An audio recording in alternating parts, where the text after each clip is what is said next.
Alright everybody, welcome to another episode of Unique Adventures. Here we are out here at Flaming Gorge. We're out here on one of the offshoots on, I want to say this is the west side of Flaming Gorge. This is Anvil Draw. And I'm just going to show you a little bit about these dispersed spots out here. So remember, when we talk dispersed, we mean no hookups, no anything, run what you brung. And that's pretty much it. I'm not going to go all the way down because this dirt road is probably about 3 to 4 miles long. We're going to be on the back end of the offshoot here because that's where most of the camping is. This is right past the marina or the boat dock. And so you can see here on the left hand side, got a nice little plateau. A lot of these places out here, you're seeing right out here, you got a plateau there. That fifth wheel out there on a plateau. You look way out there, that's us way out on the far side, and then you're working here on the left side of this far end of the plateau.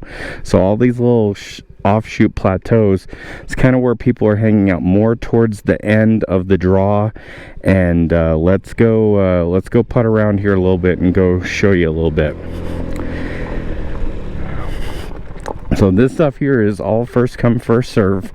I think they said you can be here like 15-16 days without moving. So,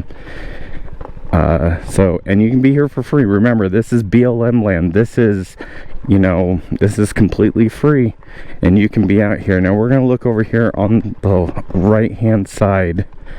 A lot of people out here at this spot.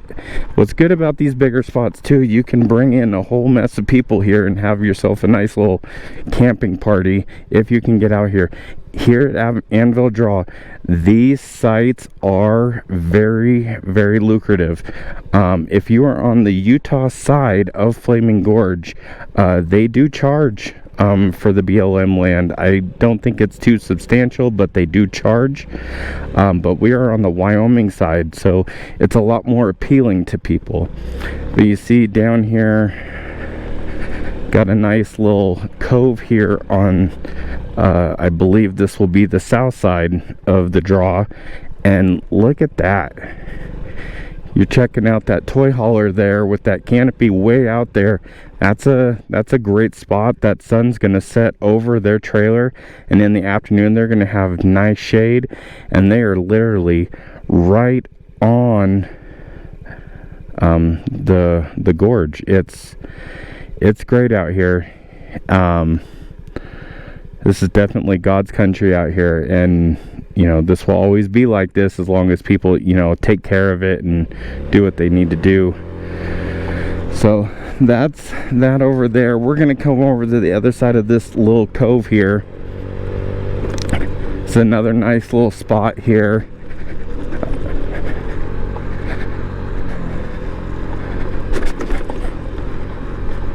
And to be truthfully honest, we've been out here for 4 days. Hasn't been that bad. Noise wise, you know, a couple generators here and there, but the most part out here, you'd think it'd be rowdy out here, and you know, there's no tree covering, there's no camouflage. No, people out here are really chill. You know, you're out here in the daytime, you know, you're riding your quads and your side-by-sides and stuff like that. And that's another beauty about being out here.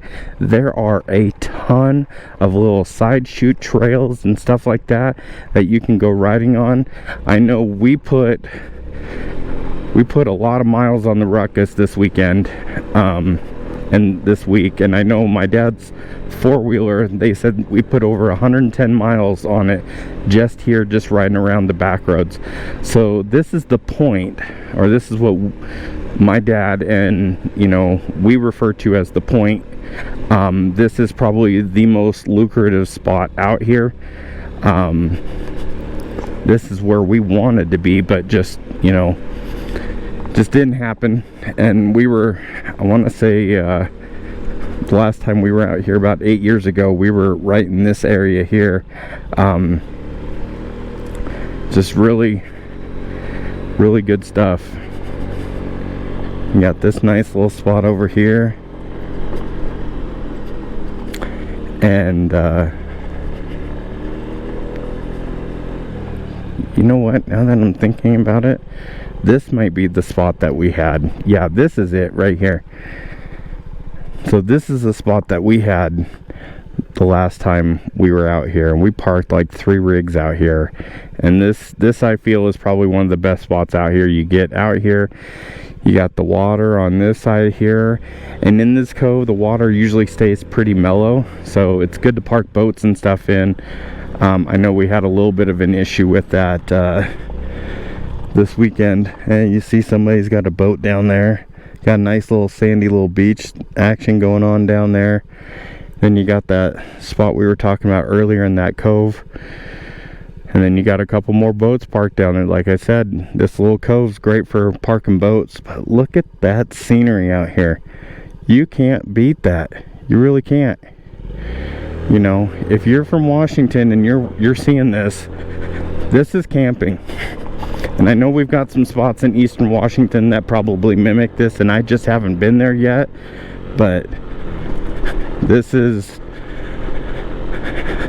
just truly amazing land up here. And if you haven't yet, you know, check out some of these other videos that we did while we were out here, when we were out at Horseshoe and doing a little bit of, you know, jumping and swimming and stuff. I mean, the scenery out here is, you just can't beat it. You can't get it almost anywhere. It's just truly amazing. So we're gonna come back up,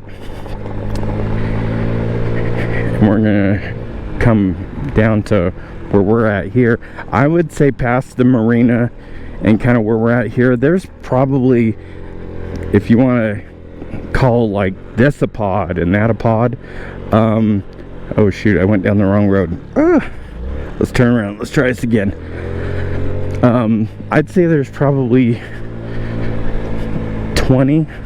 15 to 20 big pods that you can get to down here. And some of these pods, you know, you'll see like 3 or 4 different people in here camping, or 3 or 4 independent sites. So it's not you know, there's a lot of camping to be had down here, you know, and that's the good thing. You know, in Washington, you know, you get to a BLM spot, you'll be lucky if somebody doesn't beat you to it. Out here, I've never seen it busy enough to where this place was completely packed. Maybe on a holiday weekend it probably gets pretty wound up, but for the most part you should be able to come out here without any problem, at least finding a spot out here, which is nice.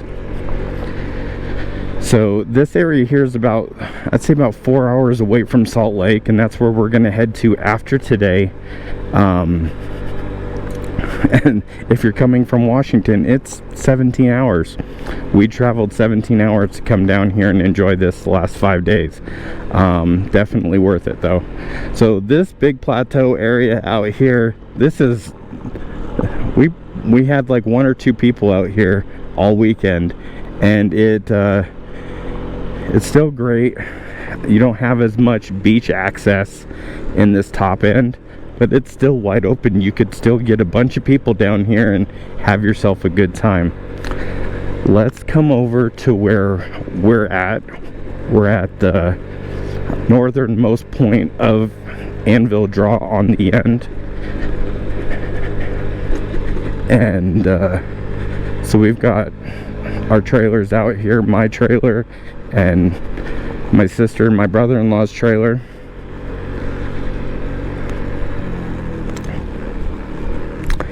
And so, whoa. So yeah, this is kind of how we set up here, in a little V-shaped. I got our little fire pit there. You do have this little road here that takes us right down to the water. But yeah, look at it's a good site. We had a great time here. And then you come down here and you find my little nephew out here. Looks like he's brushing his teeth. Oh no, he's sucking down something. But look at, you come down this little road here and you've got the whole lake access. We did park the boats down here yesterday, and it was a great time. So if you're getting value out of this content, make sure you hit that like button, make sure that you're notified and subscribed so you don't miss anything. And on that note, I think we are going to end this video. Make sure you, if you're interested, to check out any more of our videos over here at Flaming Gorge. We definitely took a lot of video out here. It was a great adventure. So we'll catch you in the next video.